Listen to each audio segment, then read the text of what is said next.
Alhamdulillahi ala ihsani wa syukru lahu ala taufiqihi wa amtinani. Asyhadu an la ilaha illallah wahdahu la syarika lahu ta'ziman li sya'ni wa asyhadu anna Muhammadan abduhu wa rasuluhu da'ila ridwani. Allahumma salli alaihi wa ala alihi wa ashabihi wa ikhwani.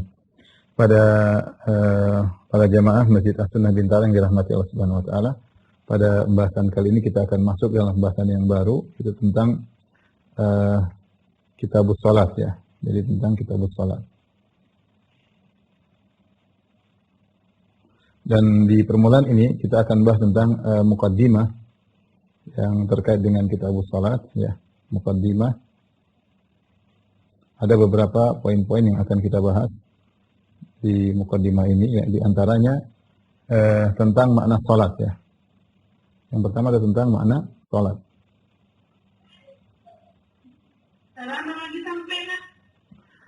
Salat, makna salat secara bahasa ya. Kemudian secara terminologi, secara istilah. Adapun secara bahasa, maknanya adalah doa bil khair. Doa bil khair, yaitu mendoakan kebaikan. Doa bil khair artinya mendoakan kebaikan.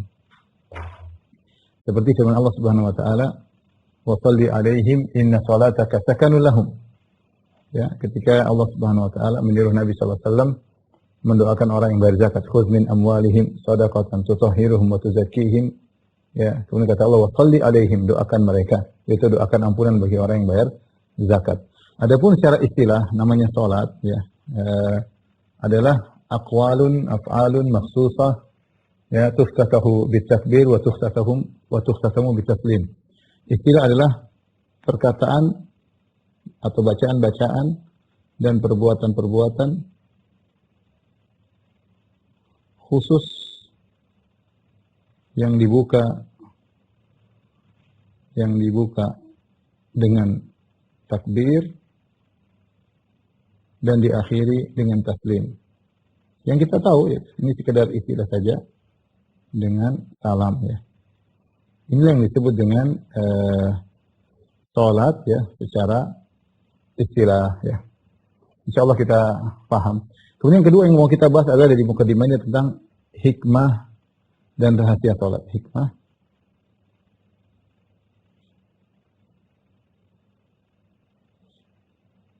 Hikmah dan rahasia salat.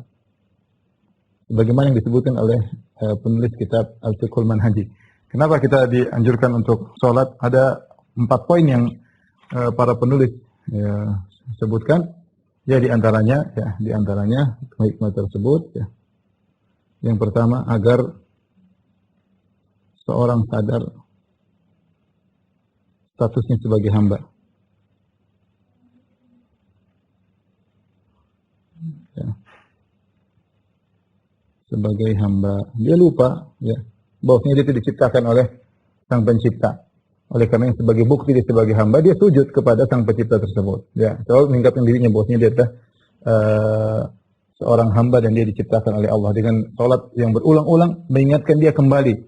Khawatirnya dia lupa dengan statusnya sebagai seorang hamba. Kemudian yang kedua yang disebutkan oleh para penulis ya, bahwasanya untuk mengingatkan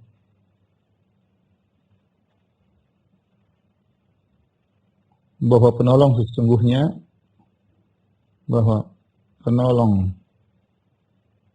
sejatinya adalah Allah. Allah semata. Kenapa demikian? Karena kita setiap hari berinteraksi dengan sebab. Kita mau sehat, kita melakukan sebab dengan olahraga, dengan pergi ke dokter, dengan berobat. Kita bekerja, kita selalu berinteraksi dengan sebab. Sekarang kita didominasi oleh sebab. Kita lupa bahwasanya yang memudahkan kita melakukan sebab-sebab ini adalah Allah Subhanahu wa taala. Dengan kita salat kita ingat bahwasanya iyyaka na'budu wa iyyaka nasta'in. Hanya kepada Allah engkau kami beribadah, hanya kepada Allah kami mohon pertolongan. Salat mengingatkan kita agar kita tidak bertawakal kepada sebab ya. Ini di antara hikmah bahwa penolong sejatinya adalah Allah semata. Kemudian yang ketiga di antara hikmah kenapa kita salat disebutkan oleh penulis adalah agar manusia senantiasa bertobat.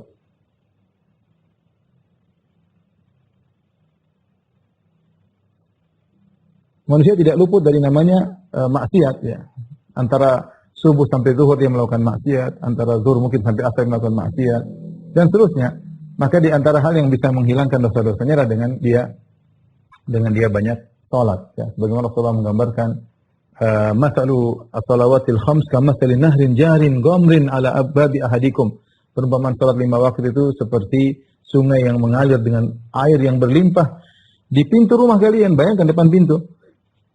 Yaktasilu minhu kulla yawmin 5 marrat. Dia mandi dari situ 5 kali sehari ya. Ya, tentu apakah masih tersisa kotorannya? Jelas jawabannya tidak. Dan yang terakhir di antara hikmah daripada salat yang keempat adalah dia merupakan santapan rohani ya. Rohani yang senantiasa kita butuhkan.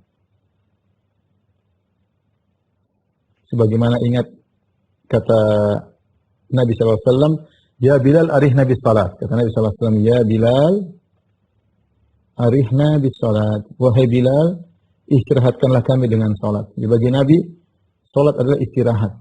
Kita melepaskan penat kita dalam salat. Kalau kita ada masalah, kita curhatkan kepada Allah Subhanahu wa taala dan menambah iman kita. Ini di antara hikmah-hikmah dan rahasia salat yang dijelaskan oleh penulis. Muqaddimah berikutnya adalah tentang sejarah salat ya. Saya akan turunkan ke bawah.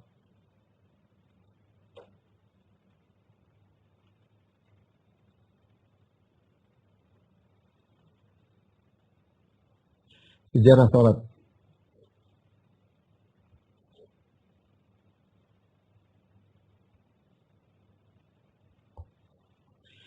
Salat memiliki sejarah yang lama, bahwasanya salat sudah dikenal sejak awal oleh para nabi ya. Kalau kita urutkan sejarahnya, mungkin tulis pertama, salat telah dikenal oleh para nabi. Dan ini dalam Al-Quran banyak sekali ya. Seperti Ibrahim berdoa, Rabbi ja'alni muqimas salati wa min dzurriyyati. Ya Allah, jadikan aku penegak salat dan juga anak keturunanku. Nabi Ismail alaihissalam, wa kana ya'muru ahlahu bis salati. Kata Allah, Nabi Ismail menyuruh keluarganya untuk salat. Nabi Syuaib, ya Syuaib as-salatuka ta'muruka. Wahai Syuaib, apakah salatmu ya telah memerintahkan engkau untuk begini dan begitu? Nabi Syuaib juga salat. Nabi Isa alaihissalam berkata inni Abdullah atani al-kitaba wa ja'alani nabiyyan wa ja'alani barakan aina ma kuntu awsani bis salati waz zakati ma dumtu hayya. Allah merintahkan aku untuk salat selama aku masih hidup. Nabi Musa alaihissalam salat. Nabi Musa ketika Nabi Muhammad SAW diberi perintah salat 50 waktu, Nabi Musa bilang minta keringanan. Dia berkata, inna ummataka la tutiqu dzalik faqad jarrabna. Kata Nabi Musa, sesungguhnya umatmu tidak akan mampu, kami telah mencoba. Nabi SAW pernah juga melihat Nabi Musa di kuburan, qa'imun yusalli. Nabi Musa salat dalam kuburannya. Artinya, para nabi seluruhnya salat. Ya. Jadi, salat bukanlah perkara yang baru. Ya. Adapun salat di syariat, dalam syariat kita, dalam syariat Muhammad sallallahu alaihi wasallam, maka berdasarkan urutan berikut.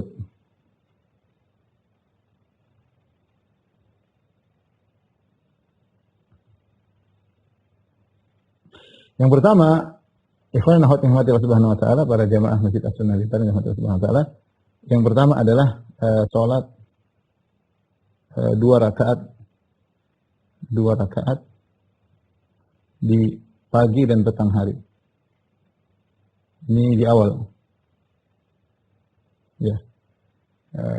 Kemudian juga sempat Rasulullah SAW diwajibkan salat malam ya. Pernah juga diwajibkan salat malam selama setahun.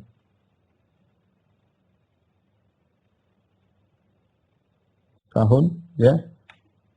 Berdasarkan surat Al-Muzammil sebagaimana dalam surat Al-Muzammil. Kemudian dimansuhkan lalu mansukh, ya, menjadi sholat 2 rakaat. Sholat 2 rakaat pagi dan petang.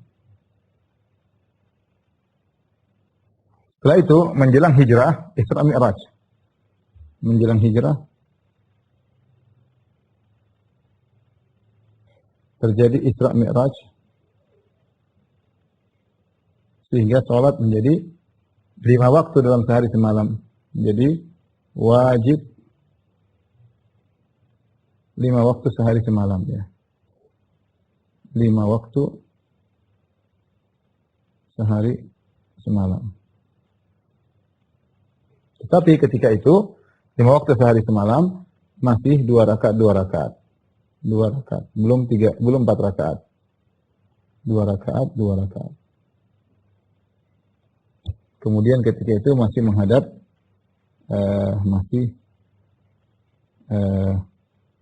menghadap Baitul Maqdis.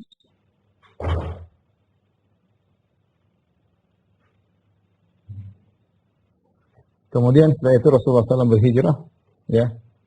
Lalu Nabi berhijrah setelah sekitar kurang lebih 16 bulan menghadap Baitul Maqdis.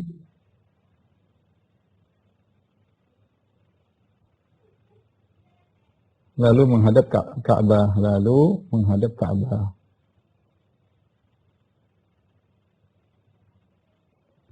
Lalu kemudian ada perubahan salat untuk yang musafir, lalu salat untuk mukim 4 rakaat, untuk musafir tidak berubah. Tidak berubah, tetap 2 rakaat. Ini kira-kira gambaran sederhana tentang sejarah salat. Makanya Aisyah mengatakan wa uqirrat fi salatil safar, ya. Utimmat fi salatil hadar wa uqirrat fi salatil safar. Dulu pertama kali furid salat rakaatain kata Aisyah, pertama kali diwajibkan salat 2 rakaat.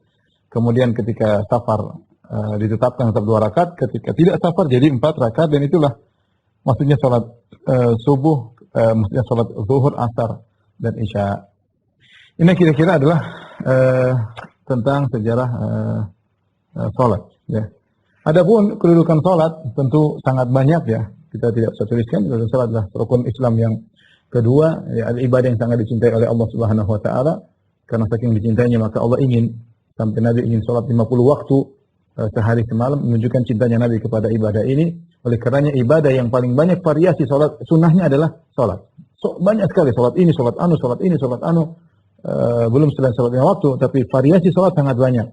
Ya. Karena dia adalah merupakan connecting yang terbaik antara seorang hamba dengan Allah Subhanahu wa taala. Mudah bagi seorang ingin connecting dengan Allah, tinggal kemudian salat. Kata Nabi sallallahu alaihi wasallam, "Inna ahadakum idza kana fi salat fa innahu yunaji rabbahu." Sungguhnya seorang dari kalian kalau sedang salat, dia sedang berbicara dengan Rabb-nya.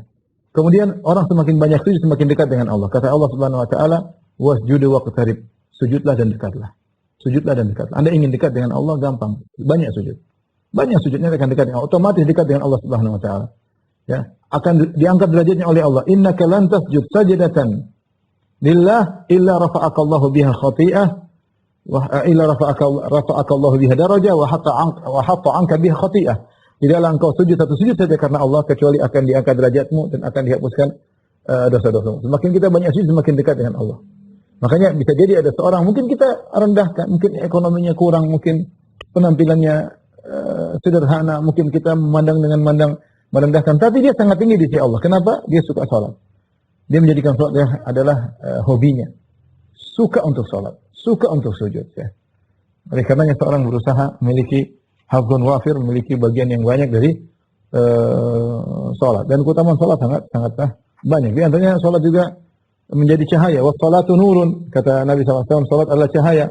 Cahaya bagi seorang dalam kehidupan dunianya, memberi jalan yang baik baginya, menerangi jalannya. Cahaya baginya di kuburan, di alam barzakh. Kita tahu bahwasanya hadil kubur tamsali zulmah, ya, dipenuhi dengan kegelapan. Maka seorang butuh cahaya. Orang yang sering salat maka kuburannya bercahaya. Kemudian dia butuh cahaya terlebih lagi ketika di atas sirat, ya. Makanya orang-orang di atas sirat berdoa, Rabbana atmim lana nurana waghfir lana. Ya Allah, sempurnakanlah cahaya kami dan ampunilah dosa-dosa kami, ya. Berikutnya kita bahas hukum, ini masih mukaddimah tapi kita hukum orang yang meninggalkan salat, ya, hukum tarikus salat, hukum orang yang tidak salat. Mazhab Syafi'i membagi orang meninggalkan salat dengan tiga kondisi, ya. Tiga kondisi. Yang pertama adalah meninggalkan karena uzur.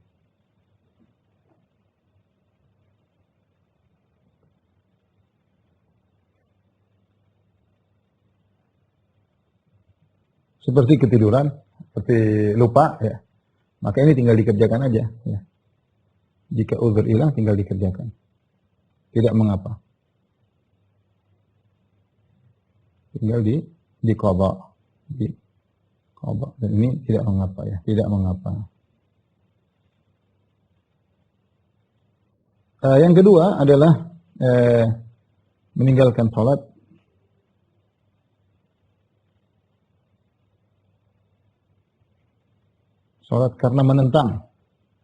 karena menentang kewajiban salat. Dia tidak wajib. Kewajiban salat atau mengejek, ya, atau mengejek.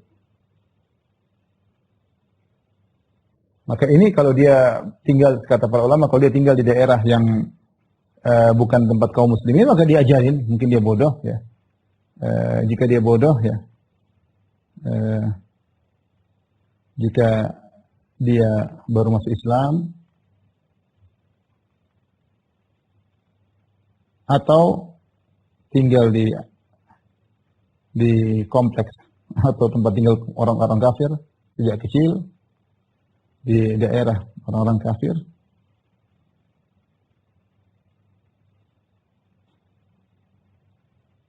di negeri orang kafir,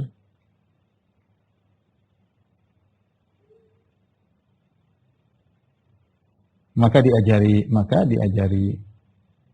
dia dapat uzur, ya. Diberi uzur dan diajari. Jika dia tinggal di negeri kaum muslimin disuruh kasih tahu masih ngeyel, maka ini hukumnya kafir, murtad. Kafir, murtad. Diminta untuk tobat. Kalau tidak tobat, maka dibunuh. Maka kalau dia tidak tobat, maka dibunuh. Kata Nabi SAW, man baddala dinahu faqtuluh. Kata Nabi SAW, man baddala dinahu, siapa yang mengganti agamanya, faqtuluh. Kata Nabi SAW, siapa yang mengganti agamanya, murtad, maka bunuhlah dia. Dan kelazimannya orang ini kelazimannya, ya, dia tidak dimandikan, tidak dikafankan, ya, tidak, ya, perhatikan, tidak dimandikan, dikafankan, tidak juga disolatkan, dan tidak dikubur kuburan kaum muslimin.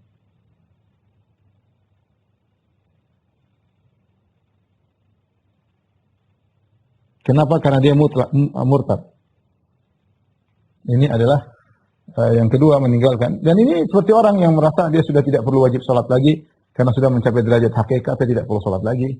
Saya sudah mencapai derajat hakikat. Ya, saya sudah bukan lagi syariat tapi ma'rifat. Nah, ini dia sudah mengaku telah keluar dari ajaran Muhammad SAW. Ajaran Muhammad harus salat. Muhammad SAW salat, Abu Bakar salat, Umar salat, Utsman salat, dan tidak ada yang lebih tahu hakikat daripada mereka, dan mereka tetap salat. Kalau Anda merasa tidak perlu salat, tidak wajib salat, Anda kafir. Anda bukan lagi agama di atas agama Muhammad SAW. Dan sebagian orang sufi yang ekstrim terjebak dalam hal ini. Kemudian yang terakhir, yang ketiga, Ini yang khilafnya kuat adalah meninggalkan sholat karena malas. Meskipun mengakui, ya, dengan tetap mengakui wajibnya sholat.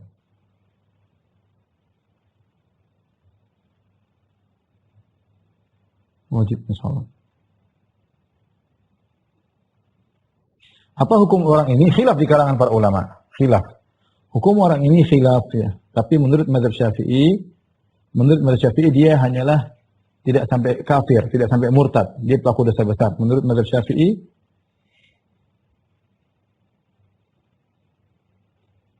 ya, orang ini adalah pelaku dosa besar, tapi tidak kafir, namun harus dihukum had, diberi hukum had, yaitu dibunuh.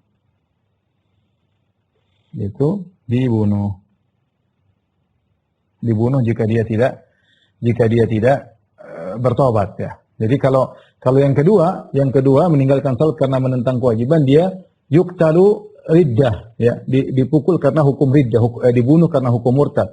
Adapun yang ketiga meninggalkan salat, kalau hakim menyuruh dia salat dia tidak mau, disuruh bertobat tidak mau, maka dia dihukum karena haddan, dia dibunuh karena hukum had. Dalilnya apa? Dalilnya Nabi mengatakan, umirtu an uqatilan nasa hatta asyhadu an la ilaha illallah muhammadar rasulullah wa yuqimus shalah wa yutuz zakah. Aku diperintahkan oleh Allah Subhanahu wa taala untuk memerintahkan manusia untuk mengucapkan syahadatain dan untuk mengerjakan salat dan bayar zakat. Fa idza fa'alu dzalik asamu minni dima'ahum. Kalau mereka melakukan hal tersebut, syahadatain, salat, zakat, maka darah mereka terlindungi. Kalau tidak, maka dibunuh. Hukum Islam demikian bagi orang yang sengaja meninggalkan salat meskipun dia meyakini hukumnya wajib, meskipun tidak kafir.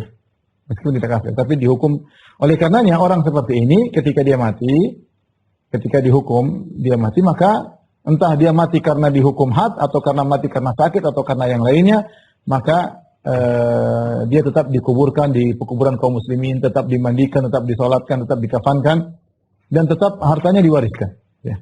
Hartanya diwariskan. Dan ini khilaf cukup kuat di kalangan para ulama. Namun sebagian ulama Syafi'i berdalil bahwasanya kita telah melihat sejarah dari dulu turun temurun bahwasanya orang yang meninggalkan salat hartanya tetap diwariskan. Orang yang meninggalkan salat hartanya tetap diwariskan, menunjukkan bahwasanya para ulama secara umum berpendapat bahwasanya orang yang meninggalkan salat, ya, meskipun tidak salat sama sekali, selama dia mengakui kewajiban salat, maka dia tidak kafir meskipun dia telah melakukan perbuatan dosa yang lebih besar daripada zina. Lebih besar daripada makan riba, dan dia dihukum juga dengan hukum had, dengan dipenggal, tetapi dia masih seorang muslim, disolatkan, dikafankan, sebagaimana pelaku dosa besar yang lainnya, dan hartanya pun diwariskan, ya, diwariskan. Tentu ada khilaf tentang muslim, saya tidak ingin bahas secara panjang lebar karena waktu yang mungkin tidak cukup. Baik, tolong difotokan. Baik, ikhwan dan akhwat yang dirahmati Allah Subhanahu wa taala. Kita masuk pada pembahasan kedua. Berikutnya adalah tentang waktu-waktu salat,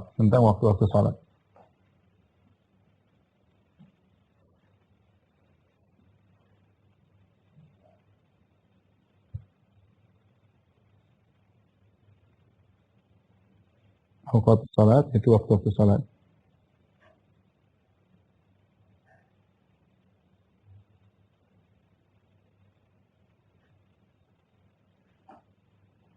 Baik, para jamaah masjid sunnah yang dirahmati Allah Subhanahu wa taala, kita akan bahas tentang waktu salat. Adapun kisahnya tentang waktu salat. Jadi ketika Nabi sallallahu alaihi wasallam Isra Mi'raj, kemudian Rasulullah SAW pulang sebelum subuh. Ketika itu waktu subuh belum dijelaskan. Akhirnya keesokan harinya Jibril alaihissalam datang, ya. Jibril alaihissalam datang, kemudian Jibril alaihissalam menjelaskan kepada Nabi SAW tentang waktu-waktu sholat, ya. Tentang waktu-waktu sholat, ya.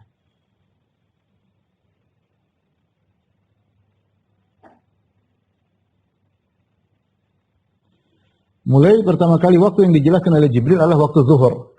Yang pertama kali dijelaskan oleh Jibril adalah waktu zuhur. Jadi Jibril datang, kemudian Jibril mengimami Nabi Shallallahu Alaihi Wasallam sebagaimana datang dalam hadis ya. Saya ingin sampaikan hadisnya.